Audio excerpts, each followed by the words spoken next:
नमस्कार मित्रांनो, YM मराठी या यूट्यूब चॅनलमध्ये आपल्या सर्वांचे पुन्हा एकदा स्वागत आहे।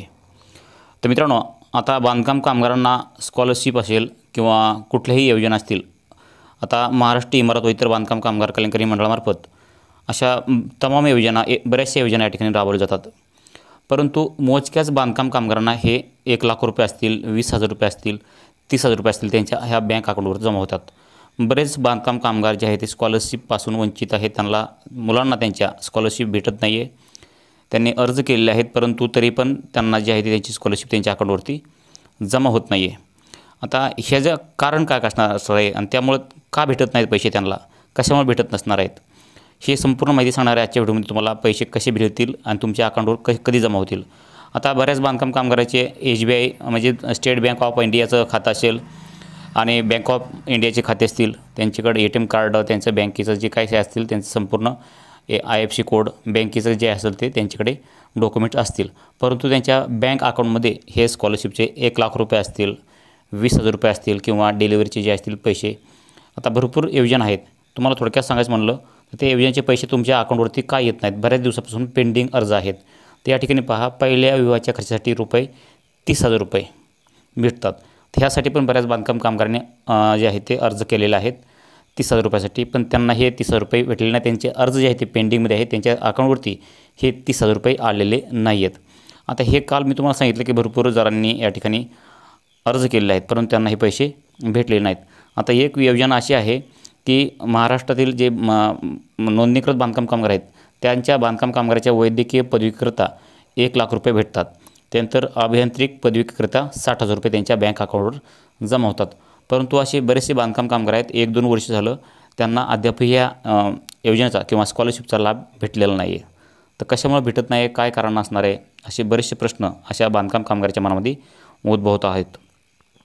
आता विषय असा आहे की हे पैसे का भेटत नाहीत आणि कधी थोडक्यात सांगायचं म्हणलं तुम्हाला तर या ठिकाणी बऱ्याच बांधकाम कामगारांना ह्याचा लाभ भेटणं महत्त्वाचं आहे आणि त्याचा लाभ कसा भेटेल हे थोडक्यात आपण माहिती करून घेऊयात। आणि त्याच्या अगोदर तुम्हाला सांगतो की जे महाराष्ट्र इमारत व इतर बांधकाम कामगार कल्याणकारी मंडळाने नोंदणीसाठी असेल किंवा नूतनीकरणासाठी असेल, जी हेडलाईन जी आहे तुम्ही या ठिकाणी पाहू शकतात, वरची हेडलाईन कुठली की तालुका सुविधा केंद्रावर पहा, बरेचसे बांधकाम कामगार आता तालुक्यामधील कमी कामगार नसतात, बरेचसे कामगार असतात। आता त्यामध्ये काय न काम करणारे पण या ठिकाणी बोगस कामगार असतात आणि त्यामुळं त्या ठिकाणी गर्दी होते तालुका सुविधा केंद्रावर। दिवसामध्ये होईल एक 40-50 या ठिकाणी नोंदणी होऊ शकते। आता एकाच ठिकाणी नोंदणी असल्यामुळं बरेचसे बांधकाम कामगार त्या ठिकाणी त्यांची त्या ठिकाणी सोय असेल नसेल, पाण्याची सोय असेल किंवा शौचालयाची सोय असेल नसेल, तिथं रांगा लावून त्या ठिकाणी नोंदणी करून घेणं। पहा, तुम्हाला जर तालुका सुविधा केंद्रावर जावं लागत असेल नोंदणीसाठी किंवा नूतनीकरणासाठी, तर तुम्ही जे आहे ते अगोदर त्या ठिकाणी तुम्ही सकाळी लवकर जाऊ शकता। सकाळी जर लवकर गेलात तर त्या ठिकाणी तुमचा जे आहे ते नंबर लागेल आणि तुमची नोंदणी आणि नूतनीकरण जे आहे ते एका दिवसात होईल। जर तुम्ही त्या ठिकाणी उशिरा तुमचे कागदपत्र घेऊन जर गेलात तर त्या ठिकाणी रांगा लागलेल्या असतील, तिथं गर्दी झालेली असेल। आता तालुक्याच्या ठिकाणी एका जागेवर नोंदणी होत असल्यामुळं त्या ठिकाणी जे आहे त्या ठिकाणी कामगारांची झुंबड होते, एका जागेवर गर्दी होते, त्यामुळं लवकर नोंदणी होत नाही आहे। तर अशा ठिकाणी पहिले कसं होत होतं की बांधकाम कामगारांना स्वतः या ठिकाणी कुठेही नोंदणी करता येत होती, स्वतः ते करू शकतात, परंतु आता तसं न राहता जवळच्या तालुका सुविधा केंद्रावर जाऊन त्यांना नोंदणी करावी लागत आहे। आता तुमचे जे अर्ज आहेत ते पेंडिंग कसे आहेत किंवा त्यांना तुम्हाला पैसे भेटलेत की नाही, तुमच्या अकाउंटवर का भेटले नसतील, त्याचं काय कारण पहा। या ठिकाणी जे आहे ते बांधकाम कामगाराचे विविध लाभाच्या वितरण जे आहे त्या ठिकाणी तुम्ही पाहू शकतात। काय कारण, आता या ठिकाणी पहा, तारीख पण दिलेली आहे ऑक्टोबर 2024पर्यंतचे, या ठिकाणी तुम्ही पाहू शकतात। ऑक्टोबर 2024पर्यंतचे जे पैसे आहेत, चुकीच्या बँक तपशिलामुळे ज्यांचे पैसे बँकेत जमा झाले नाहीत अशा लाभार्थीची यादी या ठिकाणी आलेली आहे।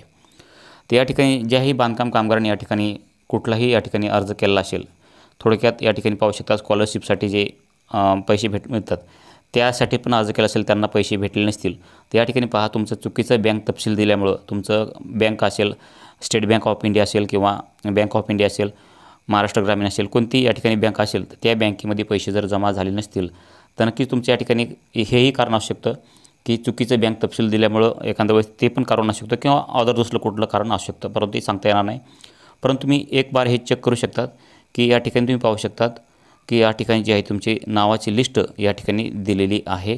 या ठिकाणी तुम्ही पाहू शकतात अहमदनगरमधले या ठिकाणी नावं काय दिलेले आहेत, तुम्ही या ठिकाणी क्लिअरली या ठिकाणी तुमचे नावं जे आहेत या ठिकाणी तुम्ही पाहू शकतात। या ठिकाणी जे आहे ते नावं दिलेले आहेत, तुम्ही पहा नावं आणि या ठिकाणी जे आहे ते तुमचे नावं आणि या ठिकाणी तुमचे जिल्हा आणि या ठिकाणी तुम्ही सर्च करून पाहू शकतात। असं जर लवकर सापडलं नाही, तुम्ही या ठिकाणी जे आहे ते तुमचा पहिल्यांदा या ठिकाणी जे आहे ते तुमचं नाव टाका, बेनिफिशरी नेम, तुमचा जो बँक अकाउंट नंबर नोंदणी करताना जो दिलता तो बँक अकाउंट टाका या ठिकाणी। त्यानंतर IFSC कोड जो आहे तो या ठिकाणी टाका आणि सर्च करून या ठिकाणी तुम्ही पाहू शकतात। जर तुमचं अकाउंट या ठिकाणी दाखवलं तर नक्कीच तुमचे चुकीचं बँक तपशील असल्यामुळं या ठिकाणी जे आहे ते तुमचे पैसे जमा झालेले नसणार आहेत, या ठिकाणी तुम्हाला क्लिअरली पाहता येणार आहे। तर बरेचसे बांधकाम कामगारांनी मला कमेंटमध्ये पण सांगितलं आहे की सर आमचे जे पैसे आहेत ते आमचे पैसे आलेले नाहीत, आजच्या 2 वर्ष झालं, 1.5 वर्ष झालं, वर्ष होऊन गेलं, 5-6 महिने झालं, असे बरेचसे या ठिकाणी कमेंट मला या ठिकाणी आलेले आहेत। त्या बांधकाम कामगारांना हे कारण सांगू शकतो की चुकीच्या बँक तपशिलामुळे एखाद्या वेळेस बायचान्स पैसे तुमचे आले नसतील, या ठिकाणी तुम्हाला लिस्ट पाहता येते। ऑक्टोबर 2024पर्यंतची ही लिस्ट दिलेली आहे। त्याच्या अगोदर तुम्ही जर अर्ज केले असतील तर नक्कीच तुम्ही या ठिकाणी तुमचं नाव चेक करून पाहू शकतात। जर असं काय असेल तर तुम्ही नक्कीच तुमचा अकाउंट नंबर, तुमचं पासबुक झेरॉक्स ही संबंधित तुमच्या जवळच्या तालुका सुविधा केंद्रावर नेऊन जमा करायला पाहिजे आणि नंतर तिथून पुढे तुम्हाला जे आहे ते तुमचे स्टेप बाय स्टेप तुमचं प्रोसेस करून ते तुमचे पैसे जे असतील कुठल्याही योजनेचे, महाराष्ट्र इमारत व इतर बांधकाम कामगार योजनेमधील जेही काही योजना असेल ते तुमचे पैसे जे आहे तुमच्या अकाउंटवरती जमा होतील। तर अशा प्रकारे मित्रांनो बरेच बांधकाम कामगाराचे जे आहे ते या ठिकाणी चुकीचे बँक अकाउंट दिल्यामुळं या ठिकाणी त्यांचे पैसे त्यांच्या अकाउंटवरती जमा होत नाही आहेत। त्यांनी हे पण ट्राय करून पाहायला हरकत नाही आहे। आता तुम्हाला या ठिकाणी पहा विविध लाभाचे वितरण या ठिकाणी दिलेले आहेत, ते या ठिकाणी पण तुम्ही या ठिकाणी पाहू शकता। तुम्हाला जर लाभ भेटला असेल तर या ठिकाणी तुम्ही पाहू शकतात। या ठिकाणी पण ज्यांना लाभ भेटलेला आहे, ज्यांना पैसे भेटलेले आहेत त्यांचे पण या ठिकाणी नाव, जिल्हा या ठिकाणी निवडायचा आहे, त्यांचं नाव या ठिकाणी टाकायचं आहे, या ठिकाणी अकाउंट नंबर, IFSC कोड आणि सर्च करायचं आहे। जर तुम्हाला लाभ भेटला असेल तर नक्कीच तुमचं या ठिकाणी खालच्या यादीमध्ये तुमचं नाव या ठिकाणी तुम्हाला दिसून येणार आहे। त्यामुळं जे काही बांधकाम कामगार असतील हे 2 पर्याय त्यांच्यासाठी मी सांगितलेले आहेत आजच्या व्हिडिओमध्ये। नक्कीच तुम्ही हे ट्राय करून बघा। तुमच्या बँक अकाउंटवरती जर पैसे जमा झाले नसतील तर नक्कीच हे काही प्रॉब्लेम जे असतील ते या ठिकाणी तुम्हाला सांगितले जातील। तर मित्रांनो बरेचसे बांधकाम कामगार मला कमेंट करतात की सर आमचे अर्ज पेंडिंगमध्ये आहेत। तर तुम्ही या ठिकाणी तुमचे अर्ज जे आहेत ते बांधकाम कामगारचे अर्ज पेंडिंगमध्ये आहेत, कशामुळे आहेत, काय रिझन दाखवण्यासाठी तुम्ही या ठिकाणी प्रोफाईलवर लॉग इन करायचं आहे। प्रोफाईलवर लॉग इन करून तुमचा आधार नंबर आणि मोबाईल नंबर या ठिकाणी टाकायचा आहे। या ठिकाणी तुम्ही पाहू शकतात आधार नंबर टाकायचा आहे, खाली तुमचा जो मोबाईल नंबर नोंदणी करताना दिलता तो मोबाईल नंबर टाकायचा आहे आणि खालीच्या साईडला जे प्रोसीड टू फॉर्म या ऑप्शन दिलेलं आहे या ठिकाणी क्लिक केलं तर तुमचा या ठिकाणी डाटा म्हणजे तुमचे संपूर्ण तुमचं नाव, तुमचं गाव, तुमचा मोबाईल नंबर, तुमचा आधार कार्ड नंबर, तुमचं जे नोंदणी करताना जी माहिती दिली त्या ठिकाणी तुम्हाला संपूर्ण माहिती भेटेल आणि खालच्या साईडला तुम्ही ज्यावेळेस नूतनीकरण केलेलं आहे ते मंजूर झाले की नाही ते पाहायला मिळेल आणि तुम्ही कुठल्या योजनेचा लाभ अर्ज केला असेल, क्लेम केला असेल ते पण त्या ठिकाणी पाहायला मिळेल। म्हणजे मंजूर झालं आहे की नाही, का पेंडिंगमध्ये आहे, अशी तमाम भरपूर माहिती तुम्हाला या ठिकाणी प्रोफाईलच्या ऑप्शनवरती भेटून जाते।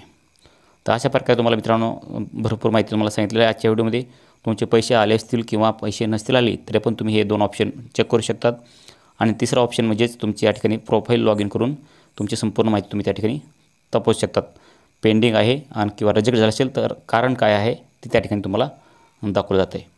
तर मित्रांनो बऱ्याच बांधकाम कामगारांना त्यांच्या मनामध्ये काय प्रश्न शंका असतील नक्कीच मला कमेंट करून सांगा, त्याचं पण त्या ठिकाणी पुढच्या व्हिडिओमध्ये तुम्हाला त्यांच्या कमेंटचं उत्तरचं संपूर्ण पद्धतशीर माहिती त्या ठिकाणी सांगितली जाईल।